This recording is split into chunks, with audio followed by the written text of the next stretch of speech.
Fala, meus jovens fluentes, sejam muito bem-vindos a mais uma aula de inglês e hoje eu vou provar para você como apenas 5 segundos de The Last of Us podem melhorar o seu inglês. Se você é do tipo de pessoa que gosta de músicas, filmes e séries e gosta de aprender inglês de uma forma mais natural, dinâmica e divertida, se inscreva nesse canal, eu tenho certeza que você está no lugar certo. E fica comigo até o final, porque além da surpresa que eu preparei para você nesse vídeo, essa aula tá mais afiada que faca de sobrevivente. If I'm taking you with me, there's some rules you gotta follow.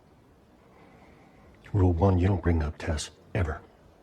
Matter of fact, we can just keep our histories to ourselves. Logo de cara, o Joe solta uma frase que possivelmente pode ser um pouco confusa para a maioria das pessoas, que é If I'm taking you with me, que significa se eu vou mesmo te levar comigo. Mas por que ele usa o I'm taken e não I'll take, se ele está falando de futuro? Aqui vai um ouro gramatical que você vai precisar saber se você quiser entender outras cenas parecidas como essa. No inglês existem 3 formas de falar sobre o futuro. A primeira delas, possivelmente você já conhece, que é com will. I will call you later. Significa eu vou te ligar mais tarde. E a segunda forma, provavelmente você já conhece como to be going to. Por exemplo, I'm going to travel next week.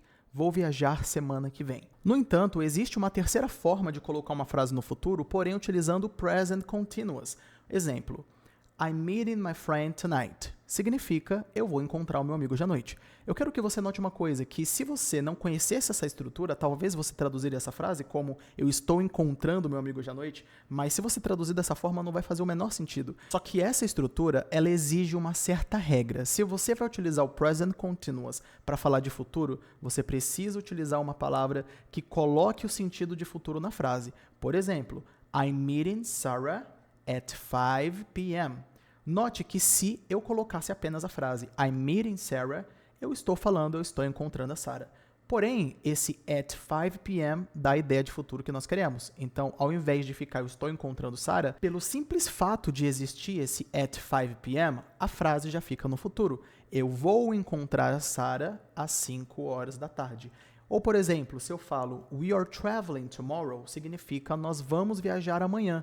Mas se eu falo apenas we are traveling, fica nós estamos viajando. Quero que você note que o que torna a frase no futuro é justamente essa palavra que indica o futuro na sentença. Então, para você entender melhor o contexto da fala, o Joel dizendo If I'm taking you with me, there are some rules you gotta follow. Ele já tomou a decisão de levar a Ellie, mas ainda está estabelecendo as condições. Então, o que ele está dizendo é, já que eu vou te levar comigo, ou já que eu tô te levando, só que ele usa o present continuous, mas com a ideia de essa ação vai acontecer agora ou muito em breve, ou seja, no futuro. Nessa mesma linha de raciocínio, o Joel também fala there are some rules you gotta follow, que significa tem algumas regras que você precisa seguir. Começando pelo there are, significa há de haver, tem ou existe alguma coisa. Então, se eu falo tem vários carros, there are many cars. No entanto, também existe o there is, porém ele é usado para coisas no singular. Então, se eu falo tem um carro, there is a car. Se eu falo tem muitos carros, fica there are many cars. Essa é a diferença entre os dois, apesar de terem um significado muito similar. Em seguida, nós temos some rules, que significa algumas regras. Some significa algumas ou alguns,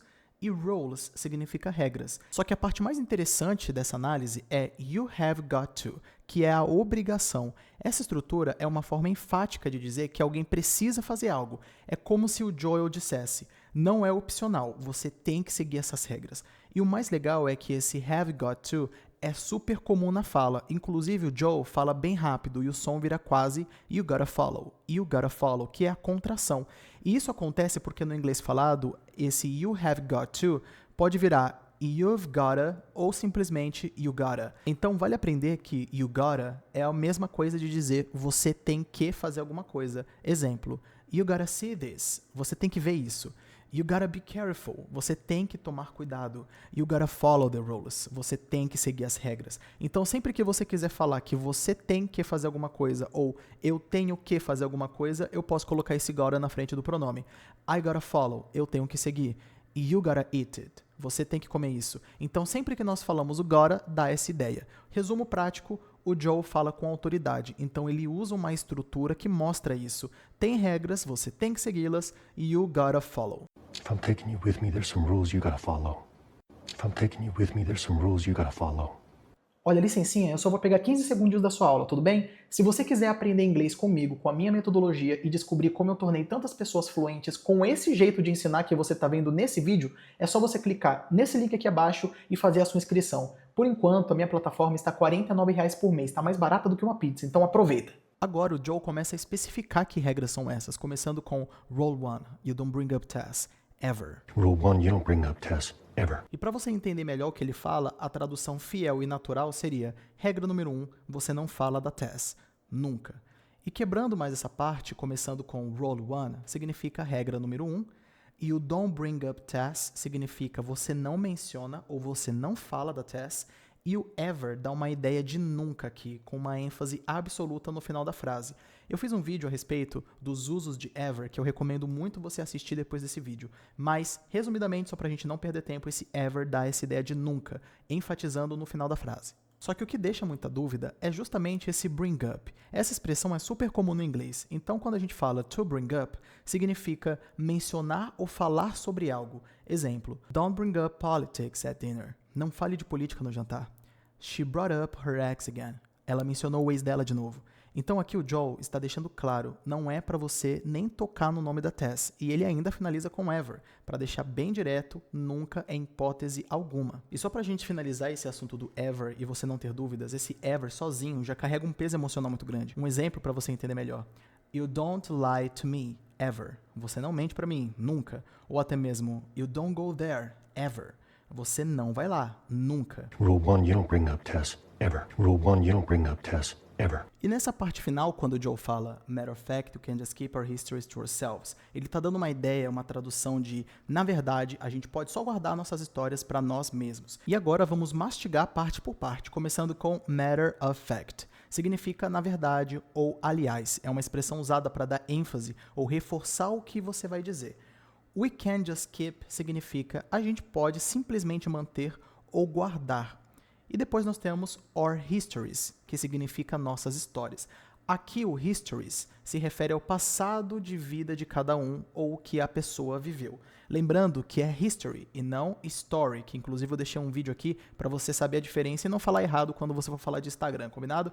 E para finalizar, nós temos to ourselves, que significa para nós mesmos, to ourselves. É o pronome reflexivo da primeira pessoa do plural, ourselves, nós mesmos. Entendendo essas partes separadas, agora você pode entender algumas expressões, começando com keep something to yourself. É uma expressão muito útil e comum no inglês que dá uma ideia de quando a gente vai guardar algo para nós mesmos ou guardar para si, não contar para ninguém. Exemplo, you should keep that to yourself. Você devia guardar isso aí para você mesmo. Só que esse é o ponto. Por que ele fala isso? O Joe quer cortar qualquer papo emocional. Ele basicamente diz, nem falar da Tess, aliás, é melhor cada um ficar com o seu passado. Isso mostra que ele não tem muita confiança na Ellie ainda, a dor de ter perdido a Tess não está 100% curada, e a forma fria e prática como ele lida com a sobrevivência. Então, a expressão que a gente vai aprender hoje é justamente essa. Keep that to yourself, please. Mantenha isso para você mesmo. Guarde isso para você mesmo.